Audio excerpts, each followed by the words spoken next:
It's an image hard to forget. Parents hugging in grief outside Robb Elementary School in Uvalde, Texas, months ago after 19 students were killed inside. Today, different hugs happening outside that same school as students returned for the first day of classes. Shortly after that school shooting, Ohio's Governor Mike DeWine signed a bill allowing schools to arm teachers and staff members. At least one district is considering doing just that. We're talking about Benjamin Logan Schools in Logan County. They also just wrapped up their first day of classes today. 10 TV's Richard Solomon talked to the district leaders there about this decision. He's live tonight with the details. Richard. Well, Andrew, the superintendent of Benjamin Logan Schools and the Logan County Sheriff tell me this is a safety measure the district could have, but one they hope they'll never have to use. Just 10 miles outside of Bellefontaine. We're kind of out in no man's land. You'll see more cornfields than people, but on this soil lays the framework that builds the future. And it's about 1,700 kids, grades K through 12. John Shue is the superintendent of Benjamin Logan Schools. In the near future, this small district may make a big decision. A decision Shue believes will make it safer. I never thought when I was a superintendent 21 years ago that I would even be considering something like this. But times have changed, and a dose of reality is that if it can happen in all the rest of these small school districts around the country, it can happen at Benjamin Logan. And I just want to make sure that if that time comes, that we're going to be as prepared as possible to protect innocent kids and innocent teachers.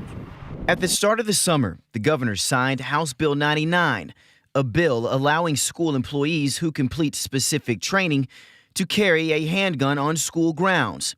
Now, it could be a reality in Benjamin Logan Schools. Shue says the board has not yet approved the response team, but has approved the required training. He says the state must also approve the curriculum. Shue says 22 staff members in the district, that's teachers, cooks, secretaries, have volunteered. It's a possible safety measure the district could have, but something Shue hopes they'll never have to use. The most important thing is to guarantee to parents that their kids will come to school safe and go home safe. The possibility of having an armed response team within the schools to Logan County Sheriff Randall Dodds simply makes sense. Oh, absolutely. The training includes proper gun safety, trauma response, first aid, de-escalation, and other areas of safety. On average, the sheriff says he can only have about 3 deputies working a day in Logan County.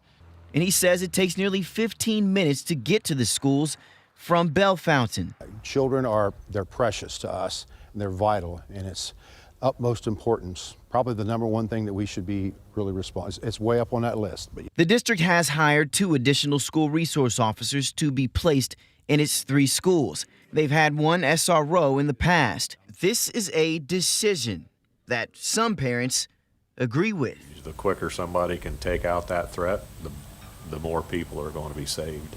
This is Todd Shields, Lance Predmore, and Cedar Schneider. They all have children and grandchildren throughout the schools. The sheriff says school members who are being considered for the response team have been working with sheriff deputies. This is not a part of the required 24 hours of training that employees will have to have.